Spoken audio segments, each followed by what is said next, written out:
Hello, all of my YouTube friends. How are you today? It's Brittany here, and I'm here to give you my 4-week update on my facial feminization surgery. So let's jump straight in, shall we? You can see that I still have some settling to go. A lot of the major swelling and bruising has now gone, which is wonderful. I think my last update was at about 17 days post-surgery. So it's really cool that I'm here today. It's 4 weeks. So yesterday was 4 weeks post-surgery. I'm really happy with my results so far. Again, I know it takes some time to settle, and there's certain things that will take about up to 12 months to really settle down and be what the final result will be. But just to give you a bit of an idea of sort of how the healing process is going, I still have on either side here, I still have some scarring, which is healing. I do have at the back here still some stitches in my head on both sides there, some stitches here, and the big the big stitch across the top where the face peel happened. I know it doesn't sound very nice, does it? So yeah, I'm really happy with how it's going. Oh, I do still have an incision there. Now I didn't have my Adam's apple done because of the facelift. I couldn't get that done at the same time. So once everything settles and we give it a few months, I'll have a revision consultation with my surgeon, and we'll see about if that needs to be done or not. It probably needs to be done, so I'll have to start putting some money aside for that. I still do have a couple of lumps here as well, but I'm still wearing a brace on my head at night, and that's up. That's there about the next 2 weeks. So I think physically you can kind of see where it's at. So I'm really happy with the fat grafting that was done in my cheeks. My cheeks hold a lot more volume now, and also my lips. And my surgeon also did just under my eyes here, filled those up, so my eyes don't look as sunken. So I'm 49 next month, so age and being out in the sun in Australia my whole life, not really been very careful with sun care. This is what I've got to work with, so I'm pretty happy at least that the next a half century, however long I last, will be more aligned to how I want to look, or how I should have looked all this time. So I think beyond the physical recovery, there is the mental recovery, and I think at the end of the 3rd week, it really kind of hit home the gravity of what I'd actually done. Kind of reflected back on the actual risks involved in what I had done, and it kind of hit me, because I sort of have this thing. I've always done this thing in my life where once I commit to something, I just make it happen, and my surgery was no different.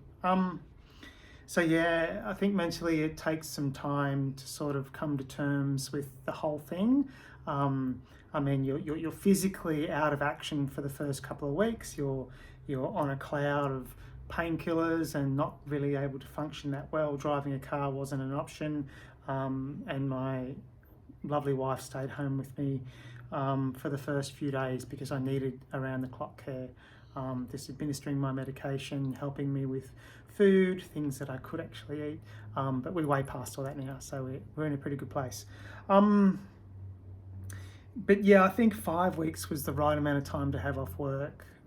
If you're thinking of surgery and you're thinking about, well, what's my recovery period look like? For me personally, 5 weeks has been pretty good. Would I like to have more time off work? Absolutely. I'm kind of getting used to this stay-home wife lifestyle. It's been okay. The last week, it's been good. Back to exercising, cooking, and just a bit of self-care, and that's all part of the mental recovery that you need as well. So yeah, that's been a big part of it. It's given me such a confidence boost.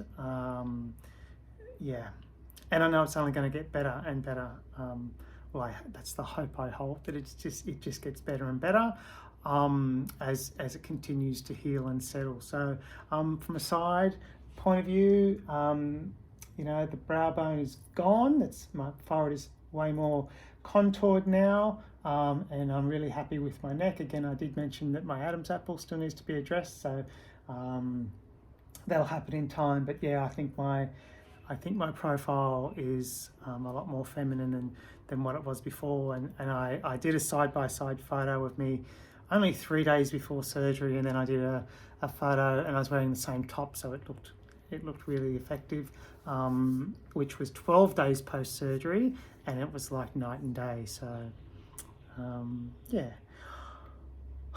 What else has been happening? I recently had my hormone regime changed. I went from patches to a estrogen pellet, so surgically implanted pellet. So it's a slow release, so potentially I don't need to think about taking my hormones for up to 12 months. I'll have 3 monthly blood work done to see how my levels are going, but I can tell you straight away, it was almost like going back to the start of HRT when, your body just goes haywire. You've introduced this strange hormone into your body. You're taking medication to suppress testosterone. And yeah, your body just kind of like freaks out.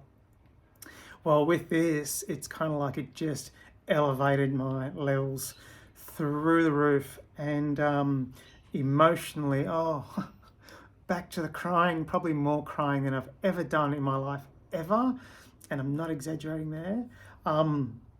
The other thing which has been really cool is the breast tenderness. That kind of really subsided, and I think I've achieved some decent kind of growth, but every trans girl wants more, and it just feels as though since I've had the implant that they've been reactivated, if that's the right word. So there could potentially be some more growth there. And remember, I'm only just under 16 months, so it can be years before the full development is realised. So that's something that makes me happy. You can tell by my smile that that's something that makes me happy. Another thing that has been crazy is the whole fat redistribution. I don't know if redistribution is the right word, but I'm definitely eating a lot more than I have in the past, and I'm getting like I'm getting a real sort of feminine shape, and I'm putting weight on. I always think of that scene in Pulp Fiction where the lady talks about having a pot belly. Like I've got this little pot belly thing going on. So the trick is to keep it like that and not let it turn into how it used to look. So yeah, there's definitely been fat redistribution going on, and I'm putting weight on in places which are desirable. And I'm kind of just going with it because I was really fixated on my weight there for a long time, but had the realization, thankfully, that, well, if I want to develop womanly features, I'm going to need to increase my calorie intake to allow my body to process and distribute that fat. So, as a recap again, I did lose a considerable amount of weight. My BMI was probably under 20, well under 20, and I was pretty thin. And I look back at my early transition photos where I thought I was looking fabulous and I was like a twig. Where now I kind of look and think, I'm a little bit on the, I don't want to say chubby because I'm not, and I'm sorry if I trigger anybody here with any sort of weight or eating kind of issues, but I'm just talking again from my personal experiences. I'm definitely carrying a lot more weight than I was, say, 16 months ago. And a close friend of mine, I love how she puts it, she goes, it's girl fat. And says, yeah, I can deal with girl fat. That's all right. So I don't know how I got onto that subject, but anyway, All right, so the intent of today was just to give you my 4-week update on my facial feminization surgery. Totally satisfied, totally happy, zero regrets. I wouldn't change this for the world, and providing you've got the right surgeon and support team, I would highly recommend if you're thinking about it. It's worth it. Yeah, it's crazy. It's full on. There's so much, but it's worth it on the other side. So, all right. That's me signing off for today. Thanks again to all my subscribers and everybody who watches my content and comments. And if I can answer any questions for you, just pop those in the comment section. All right. Bye.